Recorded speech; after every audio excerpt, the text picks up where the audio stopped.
Biochemistry के next topic पे discussion कर सकें।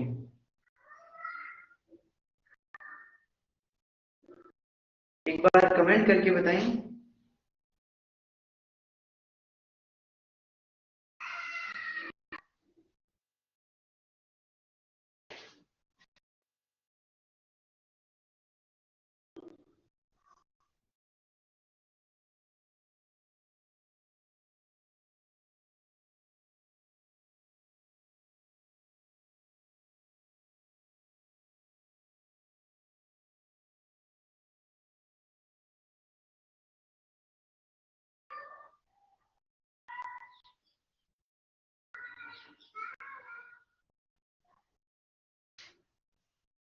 आवाज क्लियर आ रही है क्या फ्रेंड्स?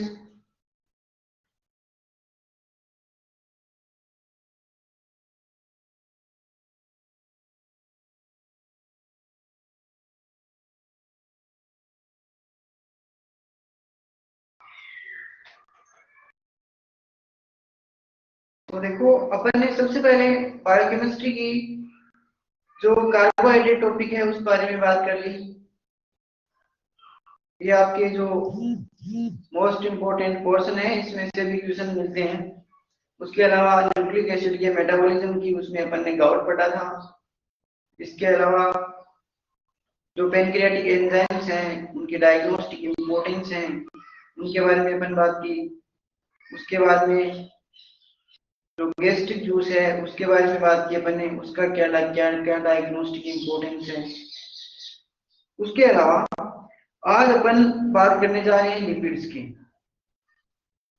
आज बात करेंगे लिपिड्स की।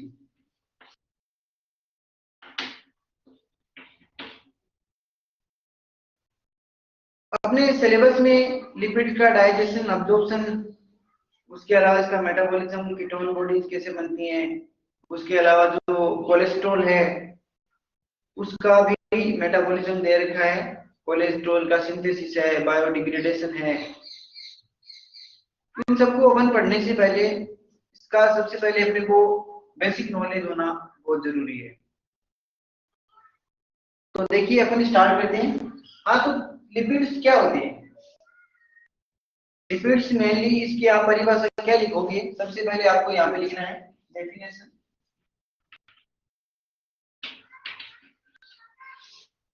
सबसे पहले आपको यहाँ पे लिखना है डेफिनेशन। तो इसकी डेफिनेशन में आपको ये लिखना है कि lipids are esters of fatty acid with glycerol, या आप ऐसे लिख सकते हो with different type of alcohols. Lipids are ester of fatty acid with different type of alcohol, different type of alcohol। उसके अलावा आप इसकी जो डेफिनेशन, इसमें सेकंड पॉइंट ये लिखो कि lipids are insoluble in water, lipids are insoluble in water and soluble in organic solvents। Organic solvents में एक तो बेंजीन आता है, बेंजीन है, क्लोरोफॉर्म है, ईथर है, ये सारे इसके इनसोल्यूबल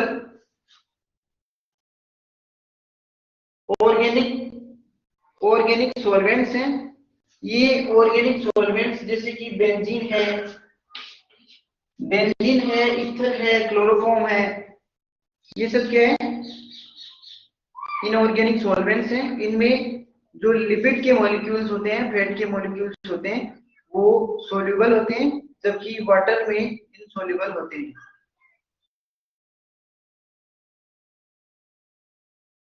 तो इसमें आप एक बात ये भी बता सकते हो कि lipids are mainly stored in the body as a energy, मतलब कि एनर्जी के स्रोत के रूप में बॉडी में स्टोर रहते हैं। Lipids are stored in the body as a energy sources. ठीक है, तो आप इसके इंट्रोडक्शन में या इसकी डेफिनेशन में ये सारी चीजें बता सकते हैं। इसके एग्जांपल में लिपिड्स का जो एग्जांपल है इसमें आपको एक पॉइंट ये लिखना है। इसके एग्जांपल में आप लिख दो फैट्स, ऑयल्स, और इसमें वैक्सेस लिख दो। जो जेली लाइक स्ट्रक्चर होते हैं ना उनको वैक्सेस बोलते हैं। ऑयल्स होते हैं, फैट्स होते हैं, ये सारे इसके एग्जांपल हैं। इसमें अगर इसकी डेफिनेशन में आप 5 पॉइंट आराम से लिखोगे तो आपको आपकी ऐसे राइटिंग स्किल्स होती है, लिखने का जो तरीका होता है वो एकदम से बढ़िया हो जाता है। इसमें आपको ये इसकी डेफिनेशन में ये बताना है कि lipids are ester of fatty acid with different type of alcohols. इसके अलावा एक पॉइंट ये बताओ कि जो lipids are insoluble in water, यानी कि जल में अघुलनशील होते हैं, जबकि सोल्युबल इन ऑर्गेनिक सॉल्वेंट जैसे कि बेंजीन, क्लोरोफॉर्म, ईथर। उसके अलावा एक पॉइंट ये दे सकते हो आप कि जो लिपिड्स होते हैं, फैट्स होते हैं, ये बॉडी में स्टोर्ड होते हैं, बॉडी के टिश्यूज में स्टोर्ड होते हैं ग्लाइकोजन के रूप में, जो हमारी एनर्जी का मुख्य स्रोत होता है। ठीक है, इसके बाद में आप इसके एग्जांपल दे दो। एग्जांपल में आपको लिखना है ऑयल्स होते हैं, फैट्स होते हैं, इसके अलावा वैक्सेस होते हैं, जेली लाइक स्ट्रक्चर्स। तो ये तो बात होती है अपनी डेफिनेशन की। ये तो बात होती है अपनी डेफिनेशन की। इस डेफिनेशन देने के बाद में आपको बायोलॉजिकल इंपॉर्टेंस देखनी है। सेकंड पॉइंट में आप लिखो बायोलॉजिकल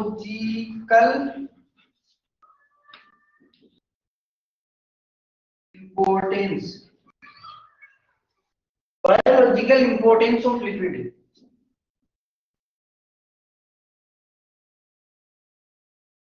ये लिपिड्स होते हैं, फैट्स होती हैं, स्टोर्ड फैट होती हैं, इनकी हमारी बॉडी में क्या इफेक्ट होता है, ये कैसे इंपॉर्टेंट होते हैं। तो इसीलिए अपन इनके बायोलॉजिकल इंपॉर्टेंस ऑफ लिपिड, यानी कि ह्यूमन बॉडी या किसी भी जीव के लिए कोई लिपिड का क्या क्या फंक्शन हो सकता है, ये सारी चीजें अपन बायोलॉजिकल इंपॉर्टेंस ऑफ लिपिड में पढ़ेंगे। तो सबसे पहले आप इस पॉइंट में लिखो नीचे,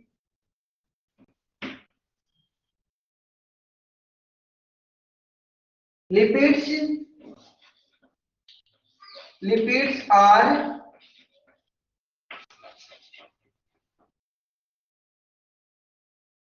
main source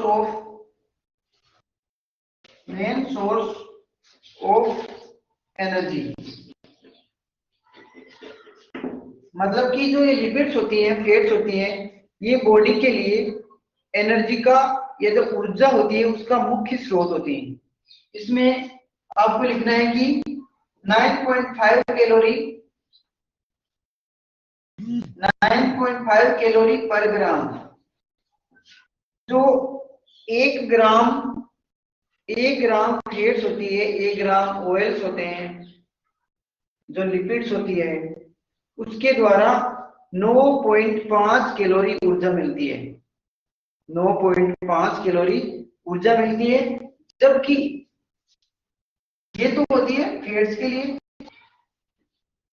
जबकि 4.0 कैलोरी पर ग्राम ये होती है कार्बोहाइड्रेट्स के लिए। जो भी अपन कार्बोहाइड्रेट लेते हैं उनका डाइजेशन होता है, उसके बाद में एब्जॉर्प्शन होता है, और फिर वो मेटाबोलाइज होती है। उस कंडीशन में उनके द्वारा अपने को कार्बोहाइड्रेट के द्वारा 4.0 कैलोरी पर ग्राम कार्बोहाइड्रेट के द्वारा एनर्जी मिलती है, जबकि जबकि जो फैट्स होती हैं, जबकि ये फैट्स 9.5 कैलोरी पर ग्राम, यानी कि फैट्स के 1 ग्राम फैट्स के द्वारा 9.5 कैलोरी ऊर्जा अपने को मिलती है। तो अपन ये बोल सकते हैं कि ये फैट्स एनर्जी का मुख्य स्रोत होती हैं। Lipids are main source of energy. आप फर्स्ट टॉपिक में ये लिखो, जो इसका बायोलॉजिकल इंपॉर्टेंस ऑफ लिपिड है, इसके नीचे एक पॉइंट बना के लिखो, lipids are main source of energy. यहाँ पे आप ये लिख सकते हैं बायोलॉजिकल इंपॉर्टेंस, ये डेफिनेशन, और आगे जो ये चीजें बता रहा हूँ ये मोस्ट इंपॉर्टेंट है एग्जाम के अकॉर्डिंग भी और नॉलेज के अकॉर्डिंग भी। तो देखो इसकी डेफिनेशन अपने पढ़ ली, उसके बाद में बायोलॉजिकल इंपॉर्टेंस ऑफ लिपिड। इसमें फर्स्ट पॉइंट आप लिखो, lipids are main source of energy. आप यहाँ पे ब्रैकेट बना के ये भी बता सकते हो कि फैट्स के द्वारा 9.5 कैलोरी पर ग्राम, यानी कि जो 1 ग्राम फैट्स होती है उनके द्वारा 9.5 कैलोरी ऊर्जा मिलती है। उसके अलावा जो कार्बोहाइड्रेट्स होते हैं, कार्बोहाइड्रेट एज कंपैरिजन आप यहाँ पे बता सकते हो, इन दोनों के बीच में आप कंपैरिजन करवा रहे हो तो कार्बोहाइड्रेट के द्वारा 4.0 कैलोरी पर ग्राम, यानी कि 1 ग्राम कार्बोहाइड्रेट से 4.0 कैलोरी ऊर्जा मिलती है। सेकंड पॉइंट लिखो,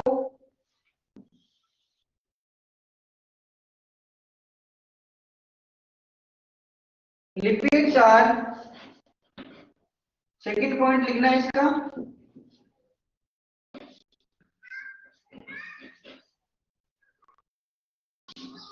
lipids as a part of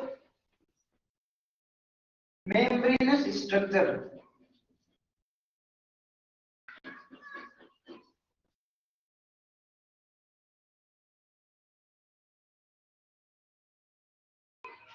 and maintain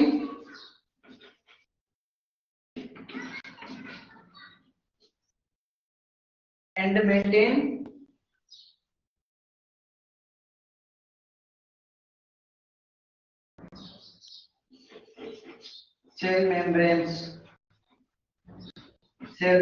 permeability।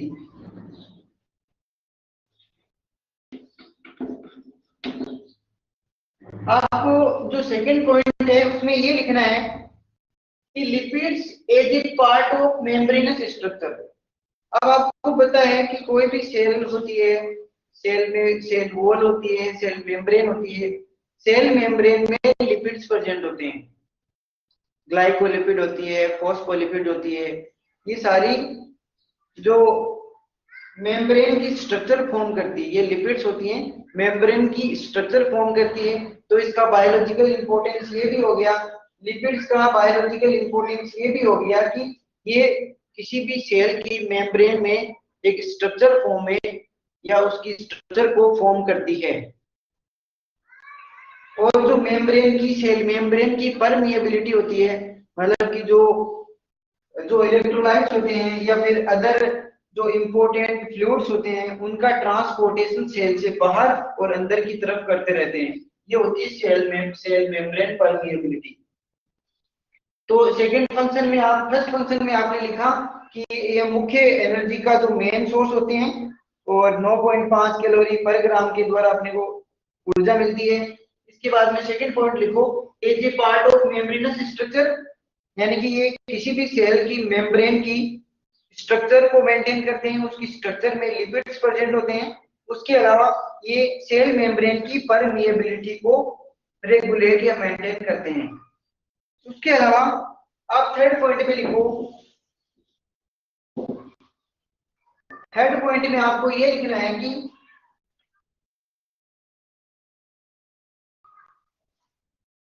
Lipids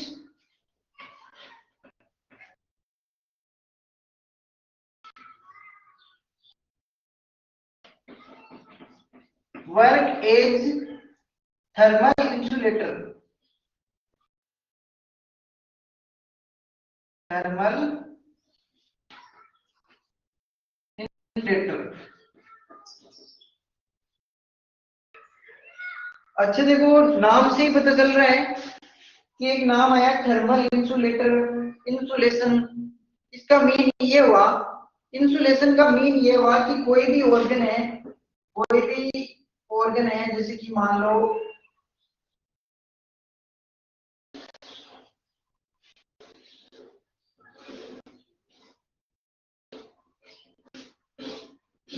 माना कि ये अपनी किडनीज हैं, ये किडनीज पर एक लेयर प्रेजेंट होती है, इस लेयर में लिपिड्स प्रेजेंट होते हैं।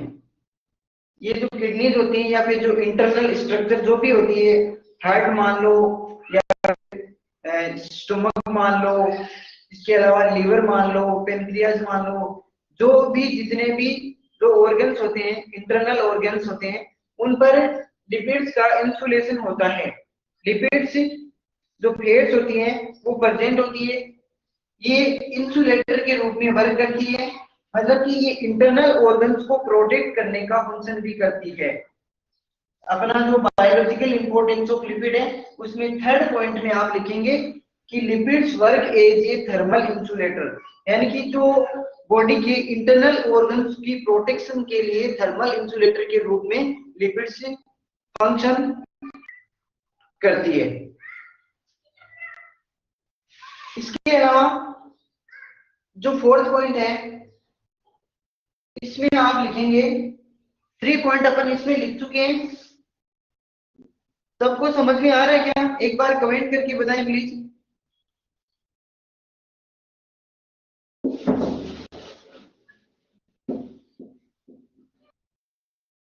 इसके अलावा अपना जो lipid biological importance of lipid के फोर्थ पॉइंट में अपने को लिखना है,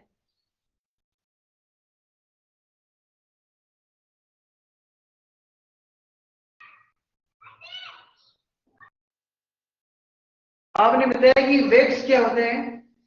वेक्स इज एक जेली लाइक स्ट्रक्चर होती है, जैसे कि आपने बीज देखा होगा,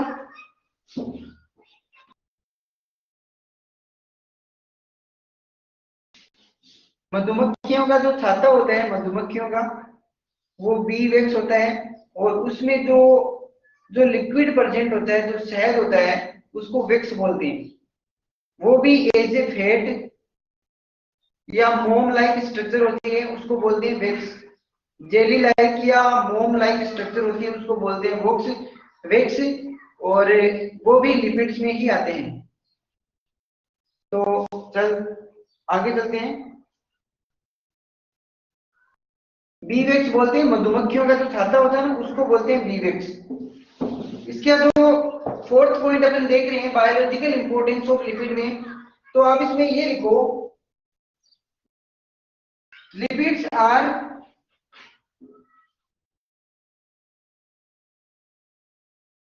सर्व as a fat soluble vitamins. Lipids are serve as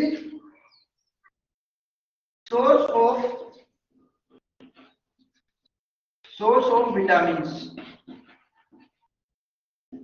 अच्छा, ये बात आपको समझ में आई क्या?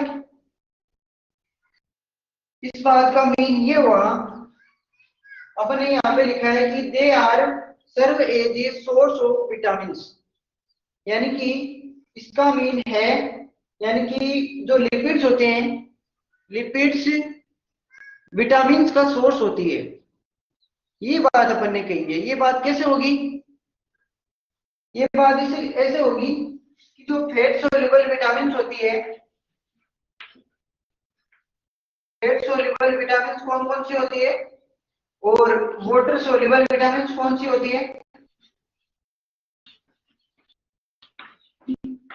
कमेंट करके बताएं एक बार प्लीज। फैट सोल्यूबल विटामिन कौन सी होती है और वाटर सोल्यूबल विटामिन कौन कौन सी होती है?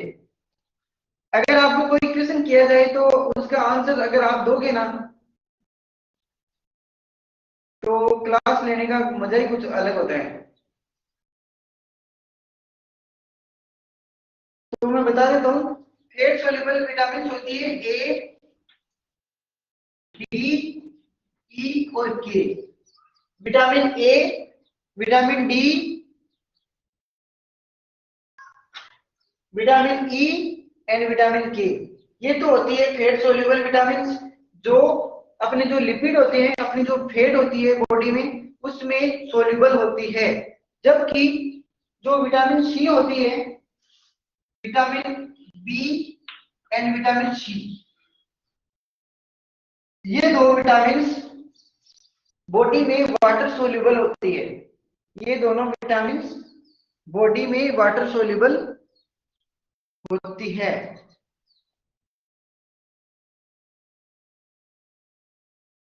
फेट सोल्यूबल विटामिन होती है ए, डी, ई और के। इसके अलावा जो वाटर सोल्यूबल विटामिन होती है वो होती है बी एंड सी।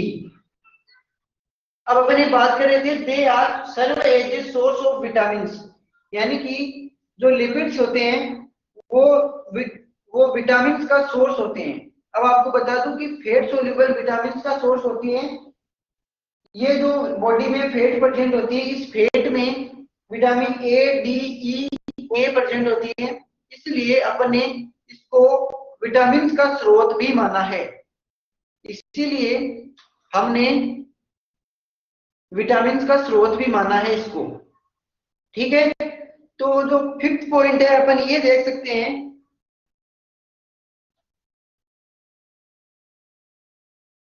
अपने जो नर्वस टिश्यूज होते हैं, नर्वस सिस्टम होता है, उसकी प्रॉपर फंक्शनिंग के लिए लिपिड्स मोस्ट इंपोर्टेंट होते हैं। लिपिड्स आर, जो फिफ्थ पॉइंट है आप इसमें ये लिखिए, लिपिड्स आर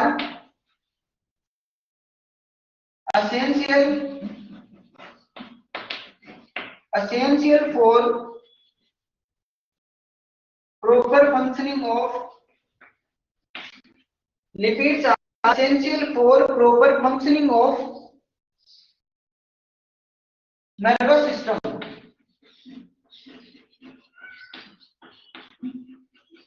नर्वस सिस्टम के प्रॉपर फंक्शनिंग के लिए लिपिड्स एसेंशियल होते हैं, मोस्ट इंपोर्टेंट होते हैं। ये आप 5 पॉइंट आप बायोलॉजिकल इंपोर्टेंस में लिखना है। उसके अलावा डेफिनेशन के मैंने 5 पॉइंट बता दिए। उसके बाद में आपको जो इसका थर्ड पॉइंट करना है वो ये है, थर्ड पॉइंट में आप लिखना है क्लासिफिकेशंस।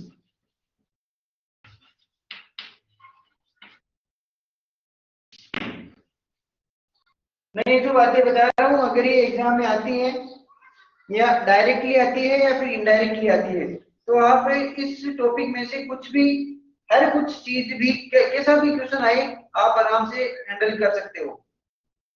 इसलिए इनको आराम से पढ़ें। अब देखो लिपिड्स का अपन क्लासिफिकेशन कर रहे हैं। लिपिड के classification, they are mainly classified into 3 types. Simple lipid होते हैं, तो सिंपल लिपिड्स होते हैं, उसके बाद ये कंपाउंड लिपिड्स होते हैं, कंपाउंड लिपिड्स होते हैं, एंड जो third type is derived lipids. Derived lipids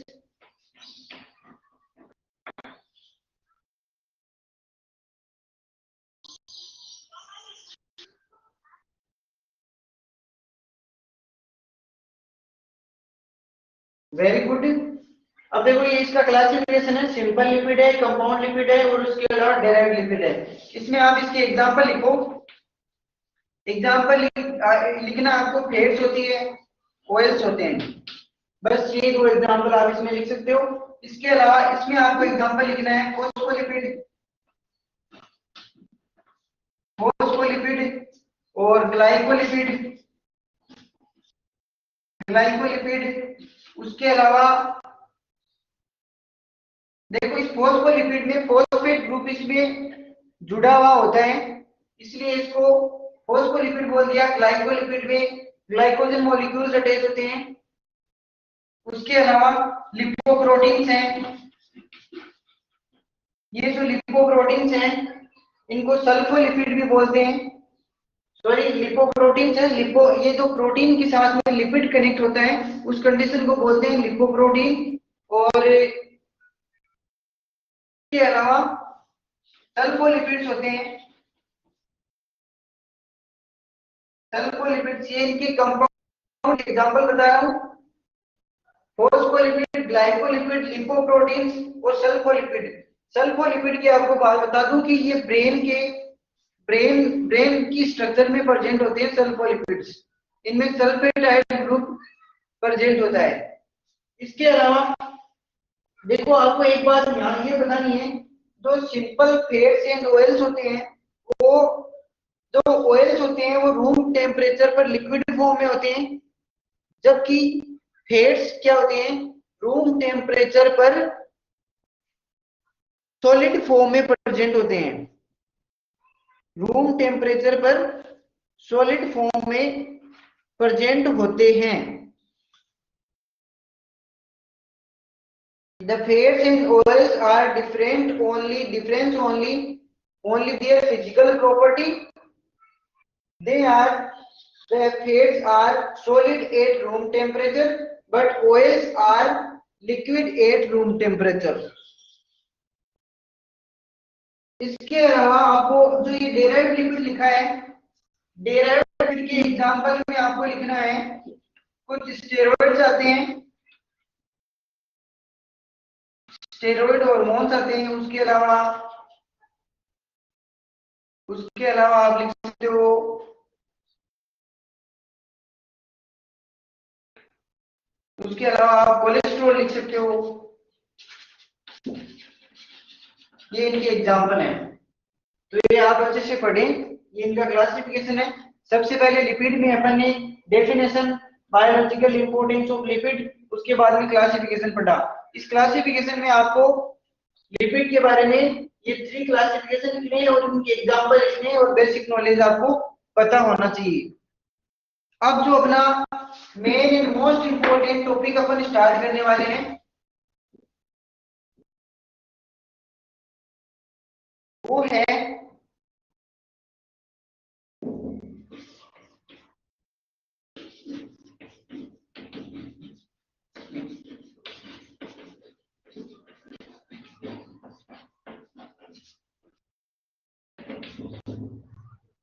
digestion and absorption of the lipids. यानी कि लिपिड्स जो अपन ने बॉडी में फूड के रूप में लिया, उसके बाद में उसका डाइजेशन कैसे होगा, और फिर डाइजेशन होने के बाद में उन लिपिड मॉलिक्यूल्स का बॉडी में अब्जॉर्प्शन कैसे होगा, उसके बाद मेटाबॉलाइजेशन कैसे होगा, ये पूरी प्रोसेस अपन पढ़ने वाले हैं। तो आइए इसके डाइजेशन के बारे में बात करते हैं। Digestion of lipid, digestion and absorption of lipid. तो इसमें सबसे पहले आपको इंट्रोडक्शन देना है डाइजेशन में। इंट्रोडक्शन दे दो सबसे पहले। इंट्रोडक्शन में आपको ये लिखना है कि जो फैट मॉलिक्यूल्स होते हैं उनका मोस्टली डाइजेशन जो इंटेस्टाइन्स में कंप्लीट होता है, और आपको ये बात पता है कि जो लिपिड्स मॉलिक्यूल होते हैं ये वाटर में इनसोल्यूबल होते हैं, जबकि जो इनऑर्गेनिक सॉल्वेंट्स हैं उनमें सोल्यूबल होते हैं। इसलिए बॉडी के सामने एक चैलेंज आता है कि उसको डाइजेस्ट करने में थोड़ी प्रॉब्लम आती है। फिर भी उस प्रॉब्लम को कुछ एंजाइम्स मिलकर के सोल्व करते हैं और फैट को कंप्लीटली डाइजेस्ट करते हैं। ये पूरी प्रोसेस अपन को और इसके इंट्रोडक्शन में लिखनी है। इसके बाद में आपको लिखना है, सेकंड पॉइंट आपको लिखना है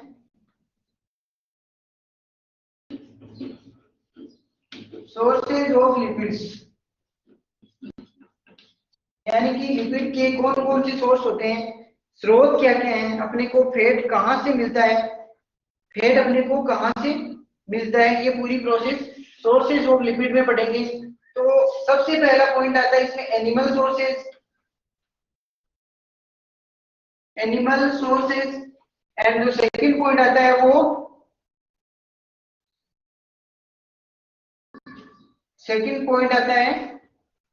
एनिमल सोर्सेज के अलावा वेजिटेबल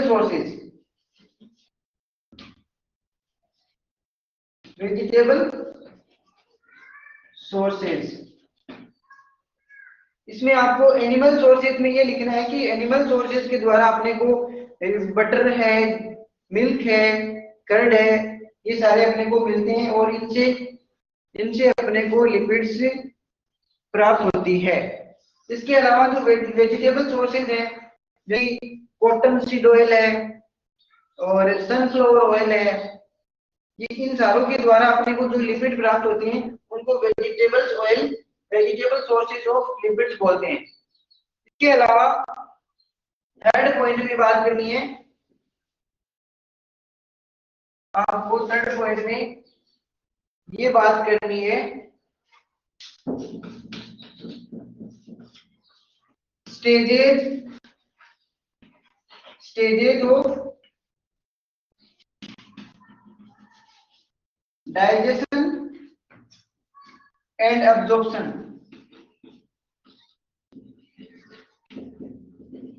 मतलब कि लिपिड मॉलिक्यूल्स को डाइजेस्ट करने के लिए कौन कौन सी स्टेज होती है, लिपिड मॉलिक्यूल्स को डाइजेस्ट करने के लिए कौन सी स्टेज होती है और अब्जॉर्प्शन करने के लिए कौन कौन सी स्टेज होती है। मैं आपको इसका सिंपल जो लिपिड का डाइजेशन को याद करने का सिंपल फॉर्मूला भी बताऊंगा। इससे पहले आप ये जो नोट्स आपको कैसे लिखने हैं उसकी पूरी प्रोसीजर बता रहा हूं। स्टेजेस होती है, एक तो प्रीपेरेटरी फेज होती है, फर्स्ट जो फेज होती है उसको बोलते हैं प्रीपेरेटरी फेज। Preparatory phase. उसके अलावा जो सेकंड स्टेज होती है उसको बोलते हैं ट्रांसपोर्ट फेज। ट्रांसपोर्ट फेज लिख लीजिए आप। और जो थर्ड जो स्टेज होती है उसको बोलते हैं ट्रांसपोर्टेशन।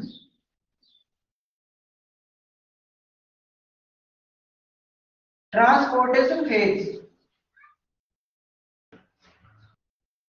जो डाइजेशन और अब्जॉर्प्शन की कुछ स्टेज होती है, इन 3 स्टेजेस के द्वारा लिपिड्स का डाइजेशन और अब्जॉर्प्शन होता है। प्रीपेरेटरी फेज के लिए, प्रीपेरेटरी फेज में जो लिपिड्स है उनका इंटेस्टाइन में कंप्लीटली डाइजेशन होता है। प्रीपेरेटरी फेज में लिपिड्स मॉलिक्यूल या फैट मॉलिक्यूल्स, ग्लिसरॉल बोल दो, फैटी ग्लिसरॉल बोल दो, इसके अलावा मोनोग्लिसराइड्स बोल दो, ऑयल बोल दो, फैट्स बोल दो, इन सब का डाइजेशन इंटेस्टाइन में कंप्लीट होता है। उसके बाद में यहाँ पे डाइजेशन कंप्लीट हो गया, इस फर्स्ट स्टेज में डाइजेशन कंप्लीट हो जाता है। सेकंड स्टेज में तो इंटेस्टाइन्स की, ये इंटेस्टाइन है, इन इंटेस्टाइन की माइक्रोविलाइज के द्वारा, इन इंटेस्टाइन की माइक्रोविलाइज के द्वारा अब्जॉर्प्शन होता है। ओनली फॉर माइक्रोविलाइज के द्वारा अब्जॉर्प्शन होगा जो भी डाइजेस्टेड मटेरियल था उसका। उसके बाद में ट्रांसपोर्टेशन फेज में ये यहाँ से अब्जॉर्ब होके ब्लड स्ट्रीम में मिक्स हो जाता है और लीवर तक पहुंच जाता है, पोर्टल ब्लड सर्कुलेशन तक चला जाता है। ये पूरी प्रोसेस डाइजेशन और अब्जॉर्प्शन की होती है। आपको दोबारा बता दूं, रिपीट करा दूं कि जो प्रीपेरेटरी फेज होती है, प्रीपेरेटरी फेज में लिपिड मॉलिक्यूल्स का डाइजेशन कंप्लीटली हो जाता है और उसके बाद में ट्रांसपोर्ट फेज में आने के बाद में जो डाइजेस्टेड मटेरियल था, डाइजेस्टेड मटेरियल का डाइजेस्टेड मटेरियल का अब्जॉर्प्शन होता है। डाइजेस्टेड मटेरियल का अब्जॉर्प्शन होता है और उसके बाद में जो ट्रांसपोर्टेशन फेज आती है, इस ट्रांसपोर्टेशन फेज में अब्जॉर्ब्ड जो लिपिड डाइजेस्टेड मटेरियल था, लिपिड अब्जॉर्प्शन हुआ, वो अब्जॉर्प्शन होने के बाद में वो डाइजेस्टेड लिपिड का digested material, absorb material portal blood circulation में मिक्स हो जाता है। पोर्टल ब्लड सर्कुलेशन वो सर्कुलेशन होता है जहां से इंटेस्टाइन्स के द्वारा जो ब्लड वेजल्स कनेक्ट होती है, इंटेस्टाइन्स के द्वारा लीवर तक जाने वाली जो भी ब्लड वेजल्स होती है वो पोर्टल ब्लड सर्कुलेशन में आती है, उनके द्वारा इंटेस्टाइन से लीवर तक ब्लड को ले जाया जाता है, वो आता है पोर्टल ब्लड सर्कुलेशन। तो इसमें अब्जॉर्ब होने के बाद में पोर्टल ब्लड सर्कुलेशन में ये मटेरियल मिक्स हो जाता है। तो यहाँ तक इसका डाइजेशन और अब्जॉर्प्शन कंप्लीट होता है। तो देखो एक सिंपल सी फॉर्म में बताता हूँ आपको, ये तीन पॉइंट्स में आप इसका डाइजेशन और अब्जॉर्प्शन करवा देते हो। ये आपको लिखना है, प्रीपेरेटरी फेज, ट्रांसपोर्ट फेज और ट्रांसपोर्टेशन फेज। सिंपल फॉर्म में आप इसका डाइजेशन कैसे करवाओगे?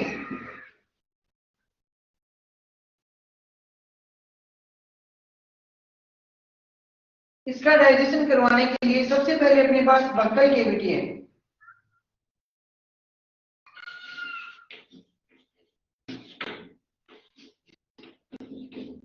बक्कल कैविटी है, उसके बाद में स्टोमक होता है, ये फर्स्ट पॉइंट है। उसके बाद में सेकंड पॉइंट है, थर्ड पॉइंट में डिओडिनम,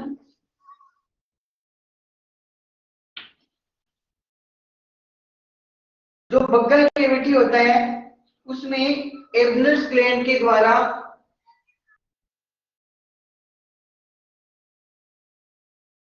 स्टेप्सिन हार्मोन, सॉरी स्टेप्सिन नहीं,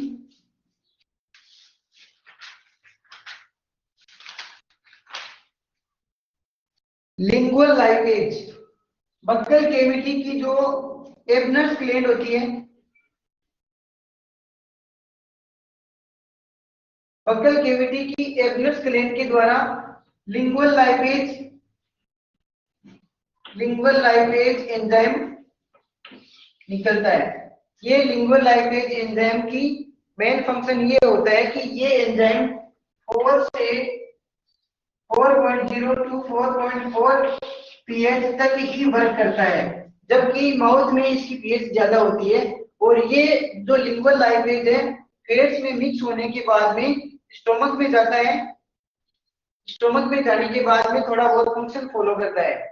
तो इसलिए नो डाइजेशन, यहाँ पे आपको लिखना है बक्कल कैविटी में no digestion of lipid oblique fat आप लिख सकते हो। यानी कि बक्कल कैविटी में या फिर माउथ में नो डाइजेशन ऑफ फैट, मतलब फैट का कोई डाइजेशन नहीं होता है। और आप ये पूरी प्रोसेस यहाँ पे लिख सकते हो। उसके अलावा स्टोमक होता है, तो स्टोमक में भी कुछ गैस्ट्रिक लाइपेज सीक्रेट होता है, यहाँ पे सीक्रेट होता है गैस्ट्रिक लाइपेज। ये जो गैस्ट्रिक लाइपेज होता है और लिंगुअल लाइपेज होता है, दोनों एंजाइम्स मिलकर के अबाउट 30% फैट्स का डाइजेशन करवा देते हैं, अबाउट 30% फैट्स का डाइजेशन करवा देते हैं। उसके बाद में स्टोमक से आगे जाता है तो डिओडिनम में फैट मॉलिक्यूल्स या काइम के रूप में जो फैट मॉलिक्यूल्स जाते हैं आगे, तो वहां से एक तो बाइल साल्ट होता है, बाइल साल्ट गोल ब्लैडर के द्वारा बाइल जूस सीक्रेट होता है, और वो बाइल जूस फूड पार्टिकल्स के साथ में मिक्स होता है। बाइल जूस होता है और पेनक्रियाटिक जूस होता है, पेनक्रियाटिक जूस होता है। इस पेनक्रियाटिक जूस में पेनक्रियाटिक लाइपेज भी प्रेजेंट होता है, जो फैट मॉलिक्यूल्स को डाइजेस्ट करने में हेल्पफुल होता है। और ये जब बाइल साल्ट फैट मॉलिक्यूल्स के साथ में जुड़ेगा तो यहाँ पे इसको इमल्सिफाइड कर देगा।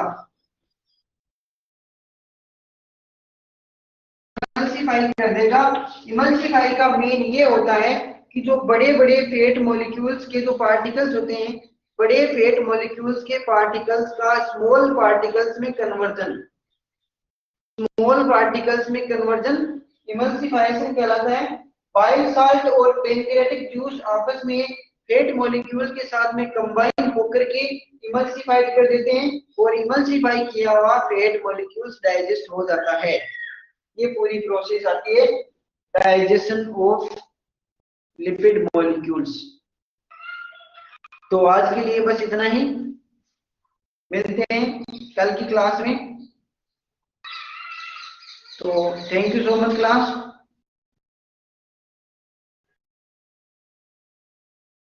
कैसे लगी आपको ये क्लास?